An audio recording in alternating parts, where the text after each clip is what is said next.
Muri yeZimbabwe ndadzoka zvekare ndine nyaya yandiri kuona pano. Nyaya iri kunetsa ende yatodzoswa nemuri dzakaitanga. Advocate Nelson Chamisa pane mashoko avakataura pamazuva akabuda mari yeZiggy Bye. Vamwe vakati uyu anonetsa, uyu anoyema, uyu vamwe vakati uyu akazotiregerera, vamwe vakataura zvakasiyana siyana, vamwe vakati uyu anorwara, zvizhinji zvakataurwa.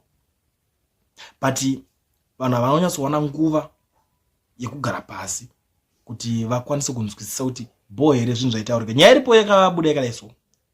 Vakataura vaadvocate Nelson Chamisa vakati Zimbabwe needs political change, not a currency change.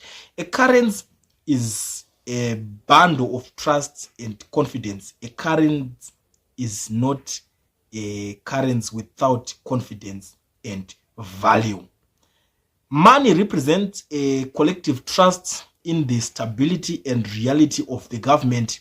It's a value derived from the amalgamation of this confidence. Instead of introducing a structured currency, we need a conversation that produces a citizen-backed structured political change and new government. Vakataura zvakawandisa, but apa tangokwanisa kungokota zvishoma because tingarambe tichizongoripita zvinhu zvavanenge vakataura. But apa ivo ndo vatotaura kuti vakatoita repost nyaya yacho kuti aiwa ndakamboitaura. Vanhu vakataura kuti wakurwadziwa nevari nyowani yaitika, wai usingawishe zvinhu zvakanaka kuti zvinge zvichiitika munyika yekwako, indawo neutsinya. Vanhu vanotaura zvakasiyana siyana, but iko zvinezvi zvakumeka dollar.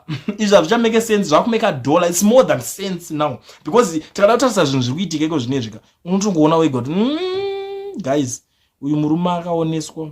I think kana achidzoka akavhura rimwe vhesi zvokwanisa kunyatsomeka sense manje, because zvinhu zvacho zvakutoitika zvaakataura. Now ndiri kuona vamwe vari kubudawo vari kuti political change, the only way kujoni rand ranga riri ku 20 point something, tarira uone nhasi uno 17 kusvika April next year 15. Amuone kuti zvinenge zviita zvichinja. For sure rand raita kakupika, it's true. Mwari kuti a mindset, cultural change would be fundamental to achieve political change.